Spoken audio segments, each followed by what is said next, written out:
दोस्तों नमस्कार। Target with Ravi में आपका स्वागत है। भारतीय संविधान की प्रस्तावना से पूर्व में पूछे गए जो प्रमुख एमसीक्यूज हैं उन पर चर्चा करेंगे। यह टेस्ट सीरीज आपको आपके लिए यूपी पीसीएस प्रारंभिक परीक्षा, समीक्षा अधिकारी, सहायक समीक्षा अधिकारी, railway NTPC, SSC, RPF, constable तथा सीटेट का जो जूनियर का जो एग्ज़ाम होगा उसमें पेपर 2 जिन अभ्यर्थियों का एसएसटी जो सब्जेक्ट होता है वह उसके लिए बहुत महत्वपूर्ण प्रश्न है।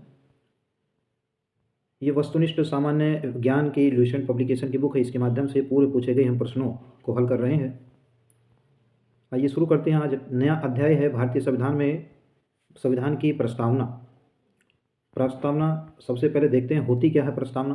प्रस्तावना से तात्पर्य वह दस्तावेज है, वह संवैधानिक दस्तावेज कहेंगे, वह संवैधानिक दस्तावेज जिसके माध्यम से संविधान निर्माताओं के जो संविधान निर्माता हैं उनके विचार तथा आदर्शों को ज्ञात किया जा सके। विचार और आदर्शों को जो संविधान निर्माता है जिसके माध्यम से उसे ज्ञात किया जा सकता है तो वह संविधान की प्रस्तावना है। भारतीय संविधान में प्रस्तावना का विचार अमेरिकी संविधान से लिया गया तथा इसकी जो भाषा है, जो लैंग्वेज है, वह ऑस्ट्रेलिया के संविधान से ली गई। तो भाषा ऑस्ट्रेलिया के संविधान से ली गई है, जबकि जो प्रस्तावना का विचार है वह संयुक्त राज्य अमेरिका के संविधान से लिया गया।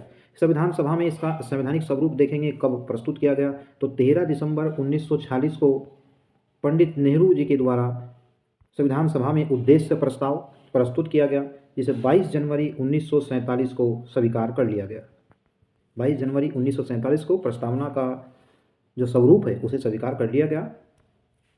संविधान का अगर संवैधानिक मान्यता देखें, जो संवैधानिक मान्यता है भारतीय संविधान में प्रस्तावना की, तो बेरूबारीवाद इनरी बेरूबारीवाद 1960 के अंतर्गत सर्वोच्च न्यायालय के द्वारा प्रस्तावना को संविधान का अभिन्न अंग नहीं माना गया तथा इसमें संशोधन करने से इनकार कर दिया गया। जबकि केशवानंद भारतीवाद 1973 के अंतर्गत सर्वोच्च न्यायालय ने उद्देशिका को यानी प्रस्तावना को संविधान का अभिन्न अंग मांगना तथा उसमें उसके मूलभूत ढांचे को छेड़े बिना उसमें संशोधन करने का अधिकार भी प्रदान कर दिया। तो संसद इसमें संशोधन कर सकती है। पहली बार इसमें संशोधन 73वां संविधान संशोधन इसमें 42वां संविधान संशोधन 1976 जो पहला संशोधन है प्रस्तावना संबंधित उसमें किया गया। इसमें भारतीय संविधान की प्रस्तावना में समाजवादी, पंथ निरपेक्ष तथा अखंडता शब्द जोड़े गए। तो प्रस्तावना का जो स्वरूप वर्तमान में है वह संपूर्ण प्रभुत्व संपन्न, समाजवादी, पंथ निरपेक्ष, लोकतांत्रिक गणराज्य वर्तमान में भारतीय संविधान का संवैधानिक प्रारूप है। यहाँ से प्रश्न पूछा जाता है कि संविधान का जो वास्तव में जो वर्तमान में स्वरूप है वह क्या है, उसे कर्मानुसार हो जाएगा संपूर्ण प्रभुत्व संपन्न, समाजवादी, पंथ निरपेक्ष, लोकतांत्रिक गणराज्य। तो आइए पहला प्रश्न देखते हैं। भारतीय संविधान के किस भाग को उसकी आत्मा की आख्या प्रदान की गई है। तो इसमें प्रस्तावना को संविधान की जो है आत्मा की आख्या प्रदान की गई। हालांकि संविधान निर्माता बाबा साहब डॉक्टर भीमराव अम्बेडकर के अनुसार उन्होंने अनुच्छेद 32 यानी जो संवैधानिक उपचारों का अधिकार है उसे संविधान की आत्मा कहा। तो यहाँ कंफ्यूज नहीं होना, इस आत्मा की आख्या ये प्रस्तावना को भी कहा गया। दूसरा प्रश्न है संविधान निर्माताओं ने किस बात पर विशेष ध्यान दिया। तो संविधान निर्माताओं ने प्रस्तावना पर विशेष ध्यान दिया क्योंकि यही संविधान के हमारे जो आदर्श हैं, जो विचार हैं, यह इससे विरूपित होते हैं। तीसरा प्रश्न देखते हैं। भारत में जनप्रिय संप्रभुता है क्योंकि भारत के संविधान की प्रस्तावना शुरू होती है हम भारत के लोगों से। तो 3 का आपका डी ऑप्शन इसमें सही हो जाएगा। भारत में जो भारतीय संविधान है उसमें हम भारत के लोग यानी भारत में संविधान की जो प्रस्तावना है वही हम भारत के लोग से शुरू होती है, इसलिए भारत में जनप्रिय यानी लोकप्रिय संप्रभुता निहित है। तो 3 का आपका ऑप्शन डी हो जाएगा। प्रश्न नंबर 4 देखते हैं। भारत को गणतंत्र क्यों कहा जाता है। भारत में गणतंत्र शब्द फ्रांस के संविधान से लिया गया है। इसका तात्पर्य भारत में जो राष्ट्राध्यक्ष है उनका निर्वाचन होता है एक निश्चित अवधि के लिए। तो इसमें आपका डी ऑप्शन सही होगा। यहाँ राज्य का प्रमुख निर्धारित अवधि के लिए निर्वाचित होता है, तो डी ऑप्शन राइट हो जाएगा। अगला प्रश्न है। भारत है एक क्या धर्मनिरपेक्ष राष्ट्र है, क्या हिंदू राष्ट्र है, हिंदू मुस्लिम राष्ट्र है या फिर इनमें से कोई नहीं। तो भारत एक धर्मनिरपेक्ष राष्ट्र है क्योंकि भारतीय संविधान की प्रस्तावना में पंथ निरपेक्षता शब्द का उल्लेख किया गया है। इसका तात्पर्य है कि भारत में यानी भारत की जो राज्य है उसका कोई धर्म नहीं होगा, वह धर्म से तटस्थ है। प्रश्न नंबर 6 दिया है धर्मनिरपेक्षता क्या क्या अर्थ है, तो सी ऑप्शन सही हो जाएगा। राज्य सरकार द्वारा किसी धर्म को स्वीकार नहीं करना, यही धर्मनिरपेक्षता का वास्तविक अर्थ है। यही सभी को धर्म अपने अपने अपने धर्म मानने की जो स्वतंत्रता दी गई। भारत एक धर्मनिरपेक्ष राज्य है, इसका मतलब है कि भारतीय राज्य, डी ऑप्शन सही हो जाएगा, किसी निश्चित धर्म का समर्थन नहीं करता है, तो ऑप्शन इसमें डी सही हो जाएगा। जबकि भारतीय संविधान में जो मौलिक अधिकार दिए 25 से 28 तक, वहाँ धार्मिक स्वतंत्रता का अधिकार नागरिकों को दिया गया। प्रश्न नंबर 8 है गणतंत्र होता है, तो गणतंत्र क्या होता है, केवल एक लोकतांत्रिक राज्य, अध्यक्षीय पद्धति शासन वाला राज्य, संसदीय पद्धति शासन वाला राज्य, जबकि राज्य जहां पर अध्यक्ष वंशानुगत रूप से न हो, तो डी ऑप्शन इसमें राइट हो जाएगा। क्योंकि भारत में जो राष्ट्राध्यक्ष है उनका निर्वाचन एक निश्चित अवधि के लिए होता है, वह वंशानुगत नहीं होता। प्रश्न नंबर 9 देखते हैं, निम्नलिखित में से वे कौन से शब्द हैं जिनका समावेशन 42वें संविधान संशोधन द्वारा संविधान की उद्देशिका में किया गया था, तो संविधान की उद्देशिका में समाजवादी और पंथ निरपेक्ष या धर्मनिरपेक्ष शब्द उसे समाहित किया गया, तो सी ऑप्शन आपका राइट हो जाएगा। अगला प्रश्न देखते हैं, भारतीय संविधान की प्रस्तावना में किस रूप को घोषित किया गया। भारतीय जो प्रस्तावना है भारतीय संविधान की, इसमें भारत को किस रूप में घोषित किया गया है, जिसमें सी ऑप्शन आपका सही हो जाएगा, एक संपूर्ण प्रभुत्व संपन्न समाजवादी पंथ निरपेक्ष यानी धर्मनिरपेक्ष लोकतांत्रिक गणराज्य, तो सी ऑप्शन आपका राइट हो जाएगा। प्रश्न नंबर 11 देखते हैं, भारत एक गणतंत्र है, इसका अर्थ है, तो भारत एक गणतंत्र है क्योंकि भारत में एक वंशानुगत शासन नहीं है, सी ऑप्शन राइट हो जाएगा।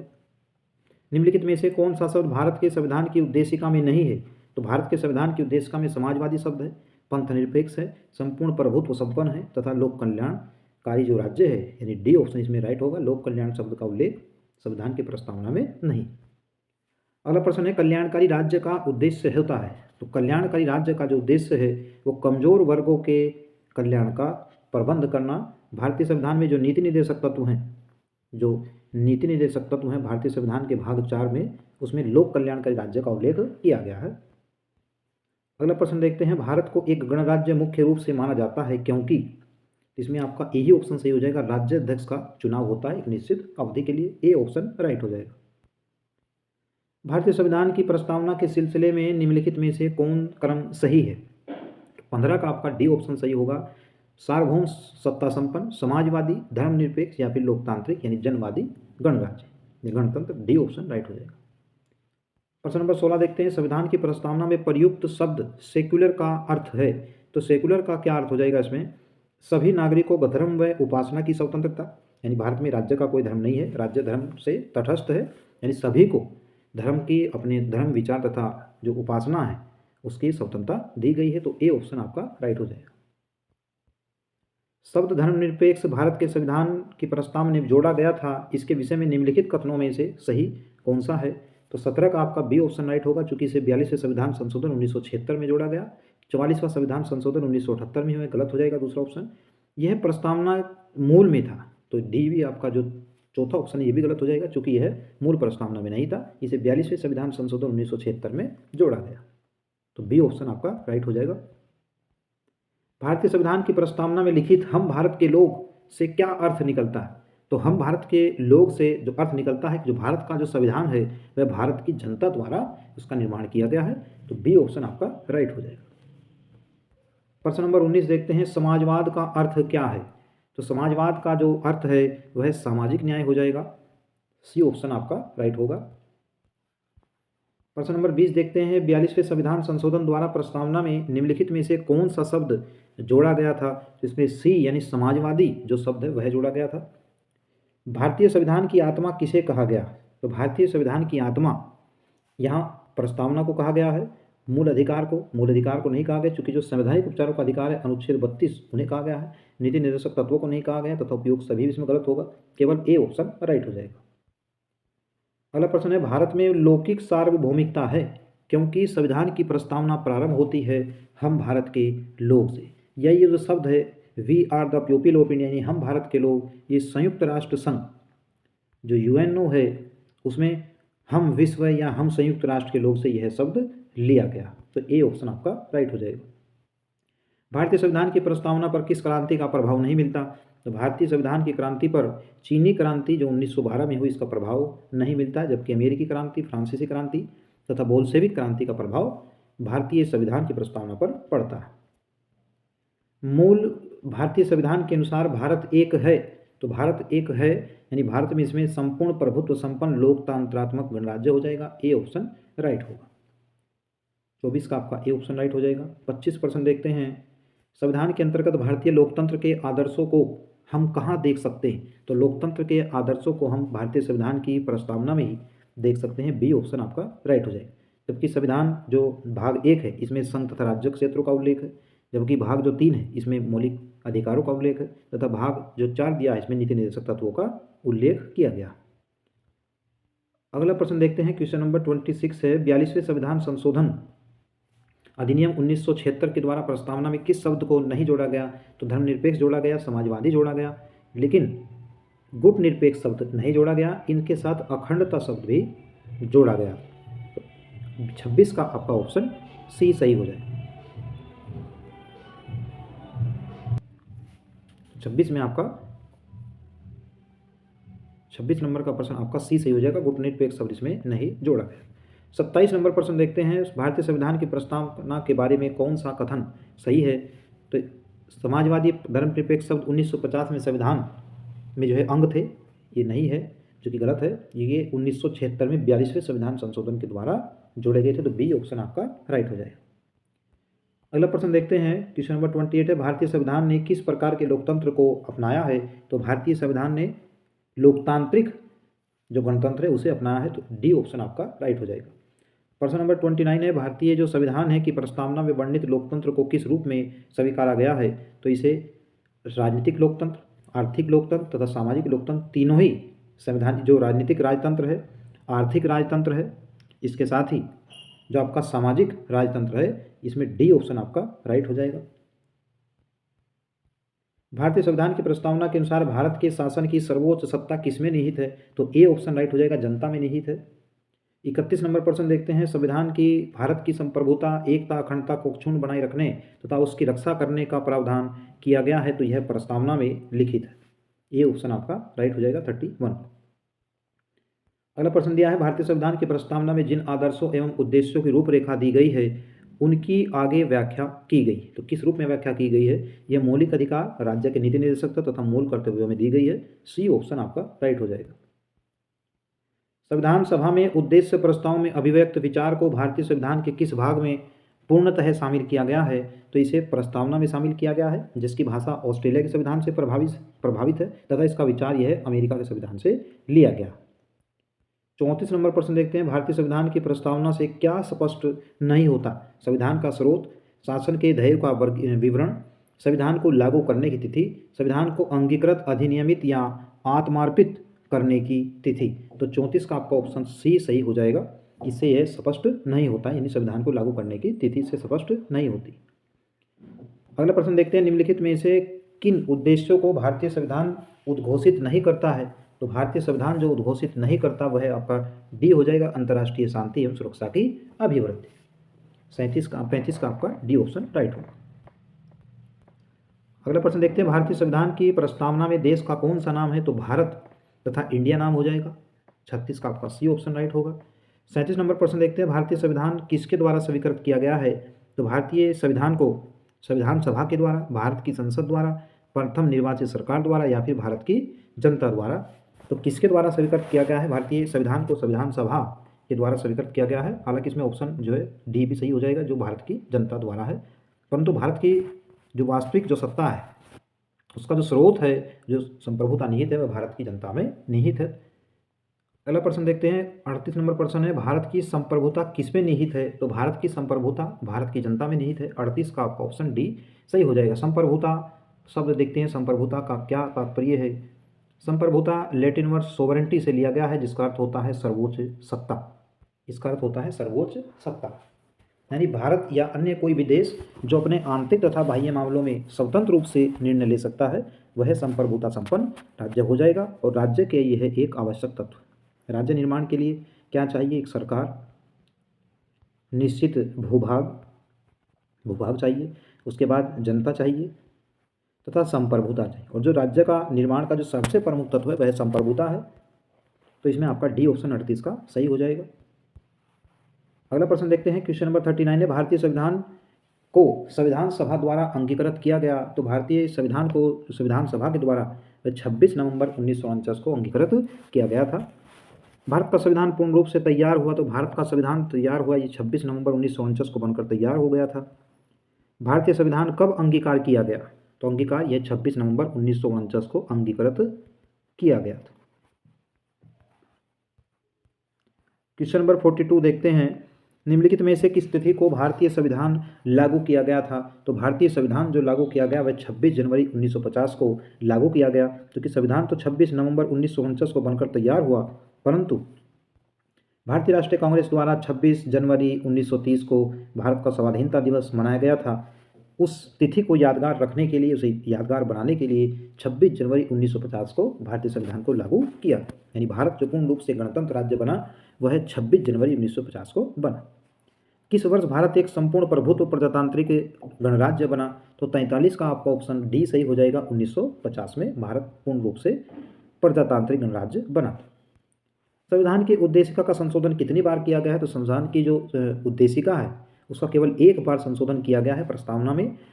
42वें संविधान संशोधन 1976 में केवल एक ही बार संशोधन किया गया, जिसमें समाजवादी, पंथ निरपेक्ष तथा अखंडता शब्द जोड़े गए।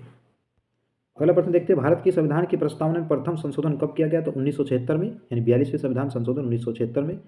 अगला प्रश्न दिया है, निम्नलिखित अवतरण है जिसमें हम भारत के लोग भारत को एक संपूर्ण प्रभुत्व संपन्न समाजवादी पंथ निरपेक्ष लोकतांत्रिक गणराज्य बनाने के लिए तथा उसके समस्त नागरिकों को सामाजिक ये जो विचार दिए गए हैं, यह विचार जब संविधान को अंगीकृत किया गया, अंगीकृत आप जानते हैं कि 26 नवंबर 1949 को किया गया, 26 नवंबर 1949 को। तो इसमें आपका जो 46 नंबर प्रश्न है इसमें आपका बी ऑप्शन आपका राइट हो जाएगा। 26 नवंबर 1949 को भारतीय संविधान को अंगीकृत किया गया। अगला प्रश्न देखते हैं, संविधान की प्रस्तावना सभी भारतीय नागरिकों को निम्न में से कौन सा एक उपलब्ध कराने का वायदा नहीं करती, तो सामाजिक न्याय, राजनीतिक न्याय, विचार की स्वतंत्रता, पूजा की समानता, इसमें जो भारतीय संविधान की प्रस्तावना है इसका वादा जो है नहीं करती है भारतीय नागरिकों को। 26 नवंबर 1949 को अंगीकृत भारतीय संविधान की प्रस्तावना में शब्द जो सम्मिलित नहीं थे, तो इसमें समाजवादी शब्द नहीं था, पंथ निरपेक्ष शब्द नहीं था, अखंडता शब्द नहीं थी, जबकि गणराज्य शब्द था, तो ऑप्शन ए आपका 48 का सही हो जाएगा। क्वेश्चन नंबर 49 देखते हैं, संविधान की प्रस्तावना के संबंध में निम्न स्थानों पर विचार करिए तथा दिए गए कोट की सहायता से इनमें से कौन सही, तो 49 का आपका पहला ऑप्शन दिया है, पंडित नेहरू द्वारा प्रस्तुत ऑब्जेक्टिव प्रस्ताव अंतर्गोतवा उद्देशिका बना, ये सही हो जाएगा, क्योंकि पंडित नेहरू के द्वारा ही 13 दिसंबर 1946 को उद्देशिका प्रस्ताव प्रस्तुत किया गया। इसकी प्रकृति न्याय योग्य नहीं है, इसमें संशोधन किया जा सकता है तथा संविधान के विशिष्ट प्रावधानों को यह रद्द नहीं कर सकता है, तो 49 का आपका बी ऑप्शन राइट हो जाएगा। इसमें संशोधन किया जा सकता है, इसकी प्रकृति न्याय योग्य भी नहीं है, तो इसमें बी ऑप्शन आपका राइट हो जाएगा। जबकि इसमें संशोधन किया जा सकता है, क्योंकि केशवानंद भारतीवाद 1973 में संसद को इसमें संशोधन करने का अधिकार दिया गया था, हालांकि आधारभूत जो ढांचा है संविधान का उसे नहीं छेड़ा जाएगा, तो बी ऑप्शन आपका राइट हो गया।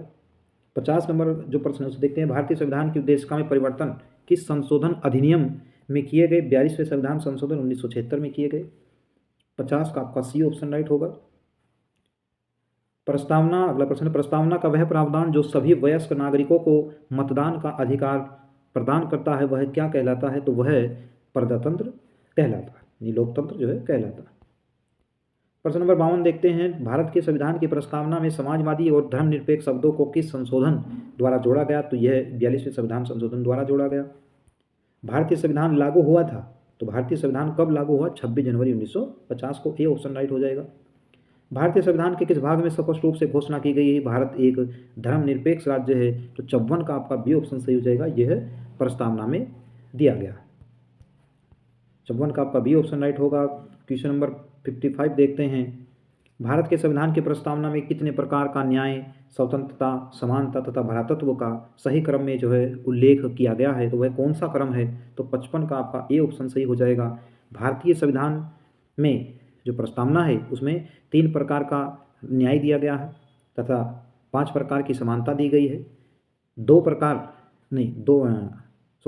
प्रकार का न्याय है, 5 प्रकार की स्वतंत्रता है, 2 प्रकार की समानता है, जबकि 1 प्रकार का जो है भ्रातृत्व दिया गया है, तो 55 का आपका ऑप्शन ए राइट हो जाएगा। भारतीय संविधान का प्राधिकार स्रोत कौन है, तो भारतीय संविधान का प्राधिकार स्रोत भारत के लोग हैं, भारत की जनता है, बी ऑप्शन राइट हो जाएगा। ये सभी प्रश्न आपके आने वाली जो परीक्षाएं हैं सामान्य अध्ययन से संबंधित जो भी प्रश्न पूछे जाएंगे इसमें भारतीय संविधान का एक अहम रोल होता है। वन डे एग्जाम में वन लाइनर जो प्रश्न पूछे जाते हैं इनमें संविधान के जो विशेषताएं हैं, भारतीय संविधान की जो प्रस्तावनाएं हैं, कुल मिलाकर के भारतीय संविधान से प्रश्न अनेकों परीक्षाओं में पूछे जाते हैं। इसलिए यह अति महत्वपूर्ण है। जो आगे एनटीपीसी रेलवे के एग्ज़ाम होने हैं, एनटीपीसी टेक्निकल ग्रेड का जो एग्ज़ाम होना है, इसके साथ ही यूपीपीसीएस जो प्रारंभिक परीक्षा दिसंबर माह में प्रस्तावित है, उसमें भी यहाँ से जो भारतीय संविधान है यहाँ से प्रश्न पूछे जाते हैं। तो इसमें जो संविधान की प्रस्तावना है इससे संबंधित 57 नंबर जो प्रश्न है यह इस टेस्ट सीरीज का अंतिम प्रश्न है। संविधान की प्रस्तावना का विधिक स्वरूप क्या है? तो संविधान की प्रस्तावना का यह लागू नहीं किया जा सकता है, यानी इसके आधार पर न्याय योग्य है नहीं है, न्याय नहीं दिया जा सकता है। तो 57 का आपका बी ऑप्शन इसमें राइट हो जाएगा। तो इस तरह से जो भारतीय संविधान की प्रस्तावना है उससे संबंधित जो पूर्व में प्रश्न पूछे गए हैं ये 57 प्रश्न, इन पर हमने चर्चा किया है। उम्मीद है कि सभी प्रश्न आपके आने वाले जो एग्ज़ाम हैं उनमें लाभदायक सिद्ध हों। उम्मीद है कि आपको वीडियो पसंद आया होगा। इसके लिए आप वीडियो को लाइक करेंगे तथा चैनल को सब्सक्राइब करेंगे। धन्यवाद।